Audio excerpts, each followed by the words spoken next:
આખા વિશ્વની અંદર આવો લીમડો મેં ક્યાંય મારી જિંદગીમાં જોયો નથી. એટલે આ લીમડાનું આપણે ઉતારવીશ વિડીયો, લોકોને નવું નવું જોવા મળે. તો આ કેવડું મોટું ઝાડ છે, એનું થળિયું જોઈજો. આ એનું થળિયું છે, ડુંગળી આકારનું છે. ઝાડવું બહુ મોટું છે. ગામના 50 જણા બેસી શકે એવડો મોટો છે. અને તમારે જોવો હોય આ ઝાડ, વિસાવદર તાલુકાનું રાવણી ગામ છે. આ રાવણી ગામનું છે.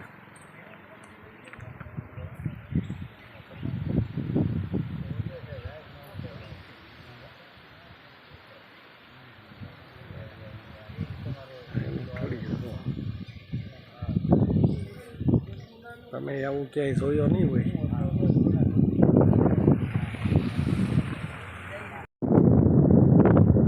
આ જો લીંબોળી કેટલી આવી છે.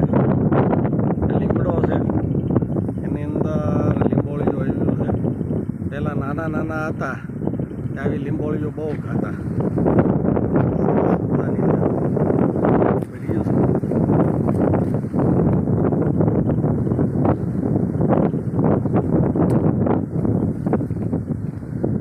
ગાડી ઊભી રાખીને કે નાનું પણ યાદ આવ્યું એટલે કીધું હાલો લીંબોળીઓ ખાવી. બહુ એટલે બહુ છે. આખો લીમડો સંખ્યા લાખોની સંખ્યામાં છે.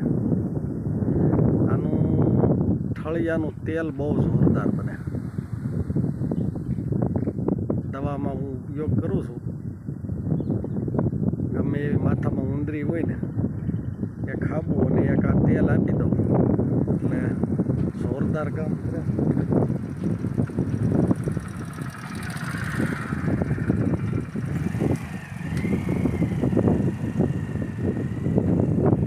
સરસ મજાની લીંબોળીઓ છે.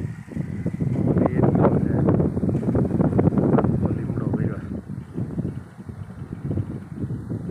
નાના હતા ને તે આવી લીંબોળીઓ ખાતા બહુ.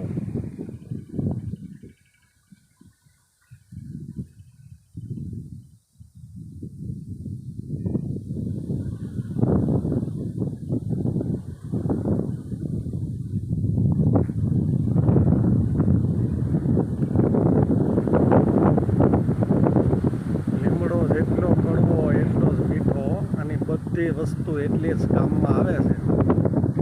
સરસ મજાની લીંબોળીઓ છે.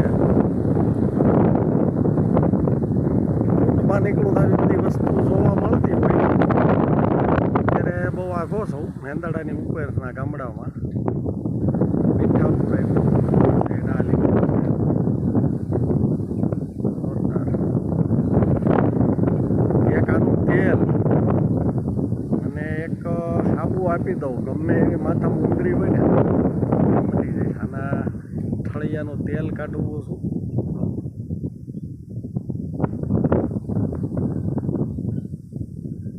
જોરદાર છે.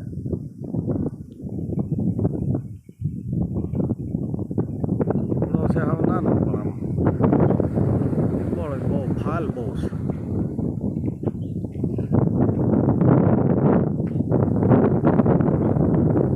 હું મારી ગાડી લઈને રૂટમાં નીકળ્યો.